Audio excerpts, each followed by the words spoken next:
Welcome to our student series, More to the Story. I am Chase, our guide for the next couple of videos Our here. spirit guide? No, far from it. In fact, it's just gonna be awkward. Okay. It's gonna be awkward because we're talking about something that is very awkward for most of these middle and high schoolers. Talking about sex, dating, desires, pornography, lust, all those things. It's gonna be. Wow, it's going to be interesting. So to kick us off, I want to frame up our conversation. I want to frame up our conversation around this idea of more to the story. When I think of more to the story, I think of movie trailers. I think of the filmmakers and the producers who are making these trailers to come and entice you to be a part of the experience and go into the movie. So just a couple of you guys, what have been some movie trailers in the past that you all were just like so excited about, so thrilled and eager to watch? Ready, go. I think number one in all of our front of our minds is the trailer called Dune. Oh man, Lord have mercy, it's going to be incredible. I cannot wait to see it. October 8th, it's going to be awesome. A bunch of friends and I are going to go to the theater and see it. It's going to be amazing. And it's a sci-fi thriller that inspired, so the book Dune inspired George Lucas to do Star Wars. And so it's kind of like it birthed this kind of sci-fi modern movement. It's amazing. It's got sandworms in it, and it's got a lot of cool things. So Can't wait for Dune. Sandworms? Yeah, it's wild, dude. These things are nuts. Are we supposed to know what that is? No. So for those of us that are like, why these Star Wars movies keep coming out every 5 seconds? Yeah, you're right. Why do we need to care about this? Yeah. Is there any other trailers for people like us out here? You got us? No. Anyway, so when I think of those movie trailers, I think like those filmmakers and producers are always like trying to entice you, right? They're wanting to get you in part of the story enough to where you want to go back and see the movie. What we say though is that with sex, there's more to the story.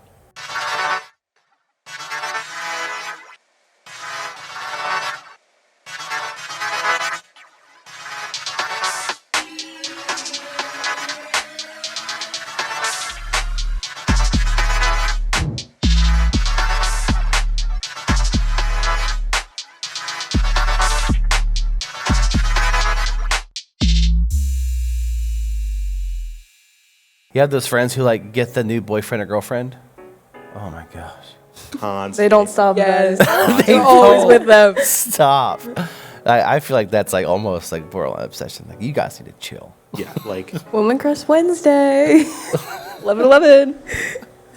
11/11. What? Oh yeah. Oh, yeah, You that was- post people for 11/11. Yeah. That's like middle school level crushes. Well, they like at 11/11 they put up their Snapchat story like thinking of you. You know who you are. And it's just like a new or the person lock. every week. Yeah, or the lock. The lock. I'm The taken. date. Sorry guys, I'm taken. And they're like, weren't you just okay? Yeah. It'll be like a different person every week. How do sex and sexual attraction show themselves in yours and your friends' lives today? I feel like people talk about it all the time. Okay. Like friends, you'll just like have a normal like conversation. They'll just like bring it up all the time. Literally And- anywhere. Like anywhere. Literally anywhere. Literally, I'll be just like with a friend, and they'll be like, "Guess what? Guess what I did today? Got a new boy." I'm like, "Okay." Anyway, I'm at the mall. Bye. What do you know about sex and desires now that you wish you knew in middle school? I wish I knew that it was okay to have sexual desires. That like being attracted to people sexually was not an inherently bad thing. I wish I knew that because I felt really bad for like wanting to have sex or like having sexual desires. It's like, oh, that makes me a bad person, but it's normal. Respond to this statement.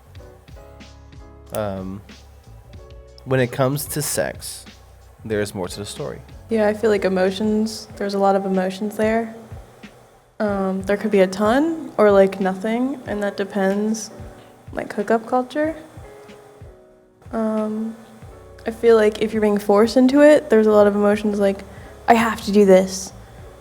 Or you might love them, and that's just right for you, but it's a lot of different things now. Yeah, like sex is a physical and emotional act, and culture really only focuses on the physical aspects and somewhat touches on the emotional, but like hookup culture, like don't catch feelings, like this is not emotional when sex is inherently emotional. I have this esteemed panel man, just curated from the best, the depths of somewhere. I don't know where we found half these people, but we have them. So my first question is really just with us starting this series, more to the story for the first, our first video here. I want to just ask this very generic question because for a lot of our audience, sex isn't really taught or spoken about within the walls of the church a lot of the time. Maybe there's some implication or maybe there's some application, but it's never really directly spoken about. So for a couple of you guys to start us off, Hillary, why don't you start us off? Why is this important for us to talk about in a church setting, and why is it important for this age group to hear about this now? Yeah, absolutely. I mean, it's everywhere. That can spark some feelings, and sometimes that's curiosity where we want to explore.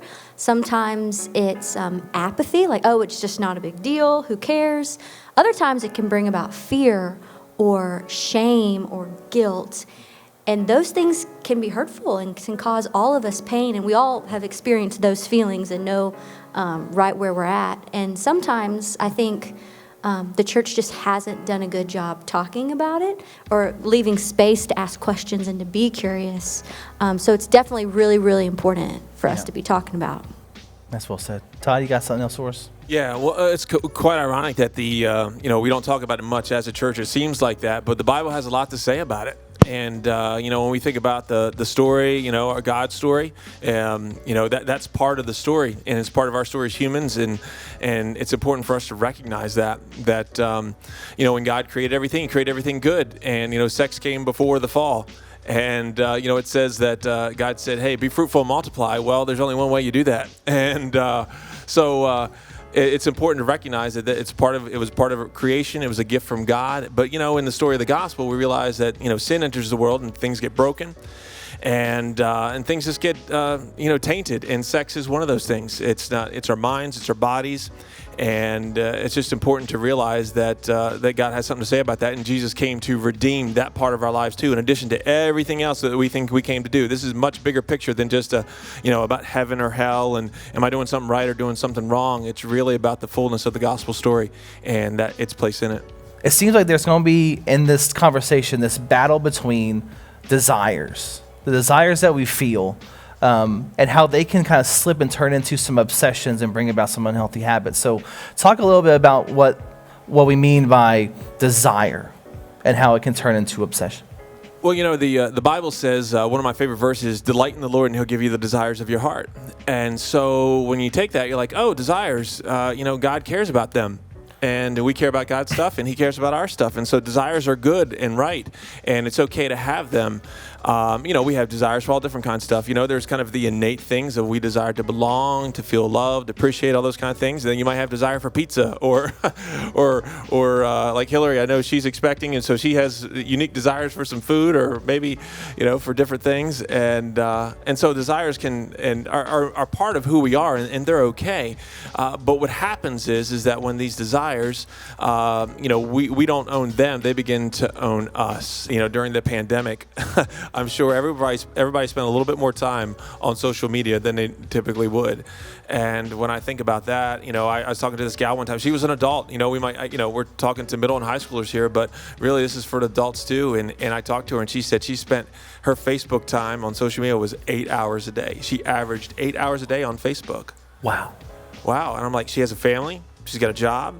I'm like, wow, that's pretty amazing. So at that point, she's like, this probably isn't healthy. And I was like, that's probably true. And so all of a sudden, things change from a desire to an obsession. And it's just, it's a slippery slope. Yeah, so there's this crazy idea that we are like biological people, right? We exist in these human forms, and there's something innately in us that says, I want to do these things, whether you want to spend too much time on social media or you just want to have sex, which is a normal, natural thing.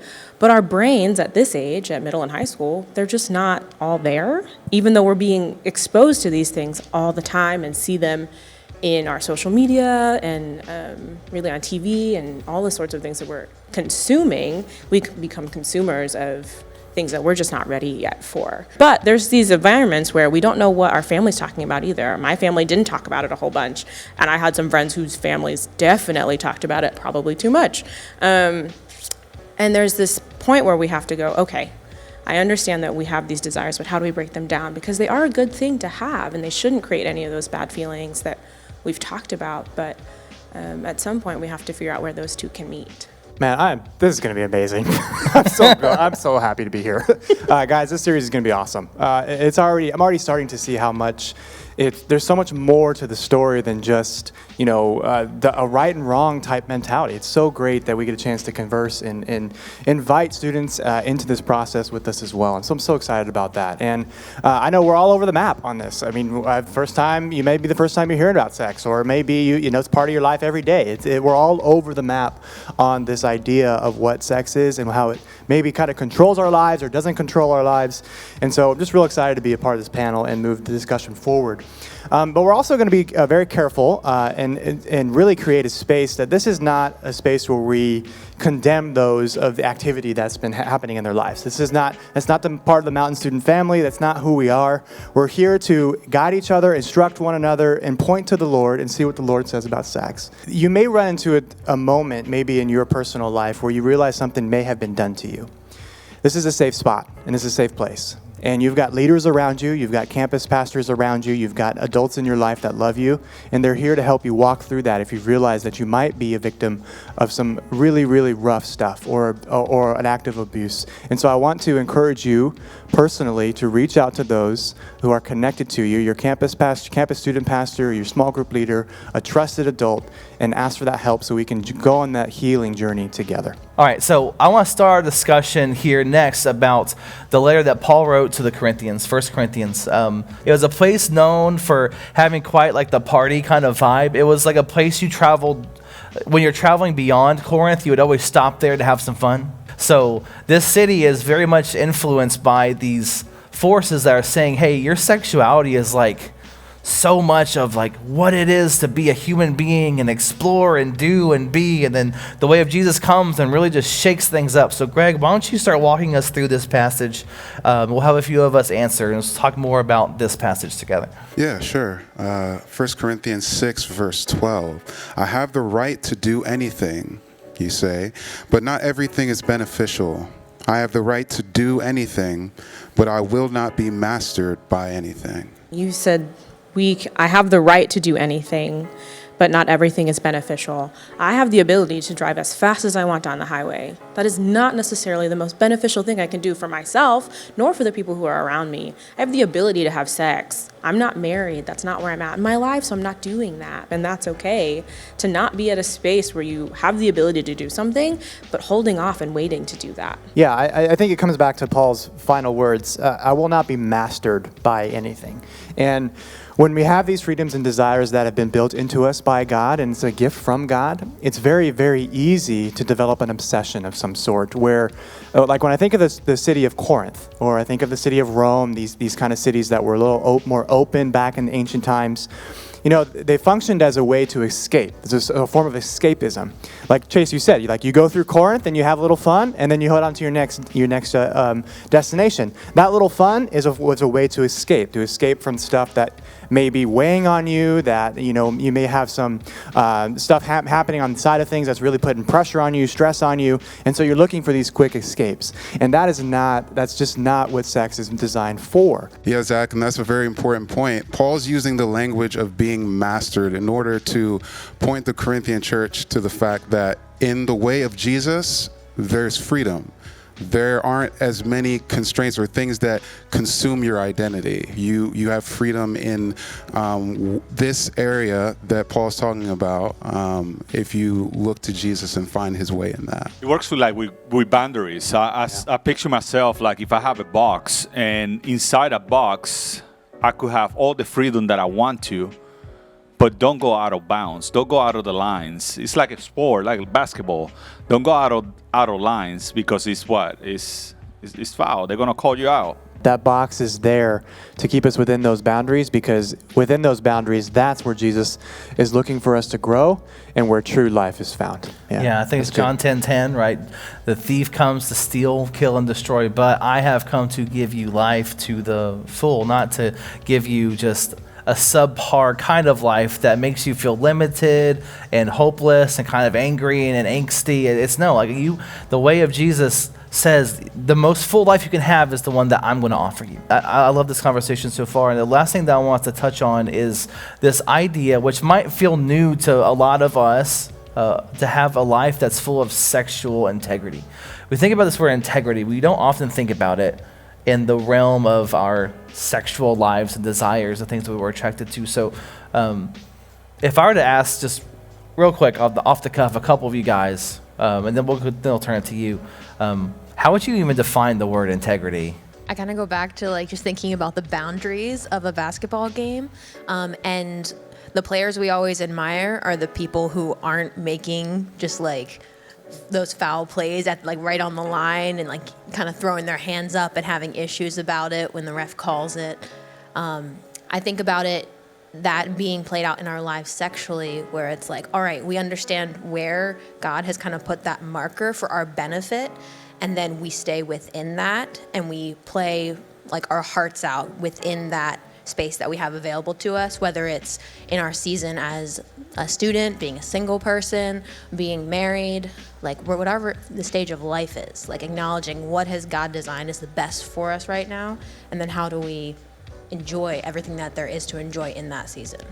Absolutely. So like when you apply that to your sexual life, it means someone who is principled, someone who's grounded, who keeps their word, both publicly and privately, and who holds a high standard inside that box that we've kind of created where full life is found. It's way more than saving sex, for marriage or not feeling guilty for waiting. It's way more than that. It's choosing to honor God and honor others in how you think and how you treat and how you value people you date. I think that's kind of where you're aiming towards with sexual integrity. Yeah, it's a wholeness.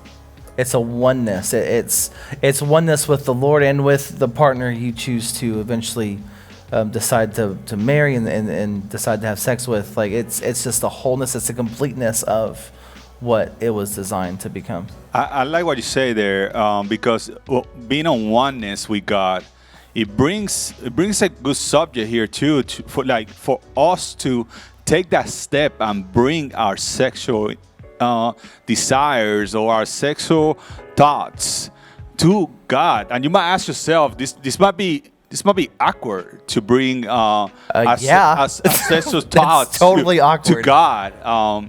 But He created us, He designed us, so He has the perfect plan for our life.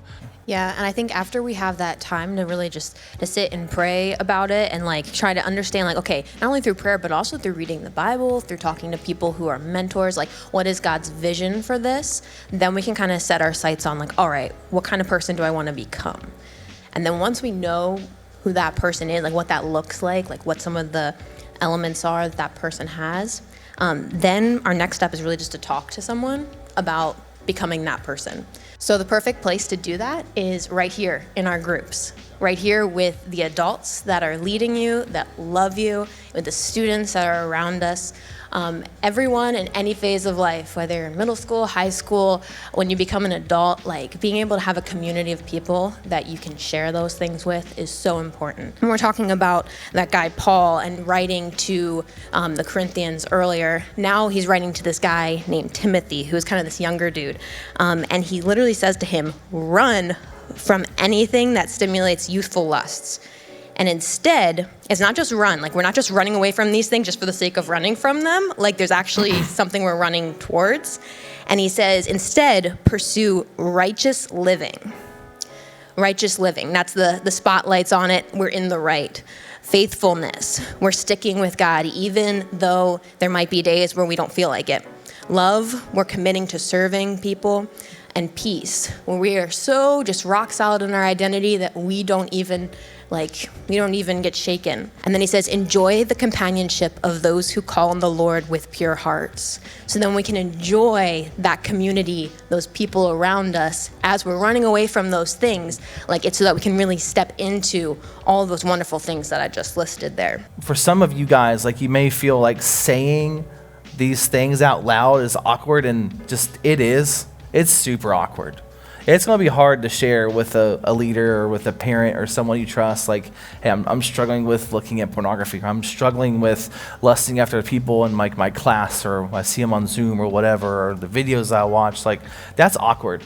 But when you share that, when they shared that with me as their small group leader, I felt an honor to help them become more like Christ.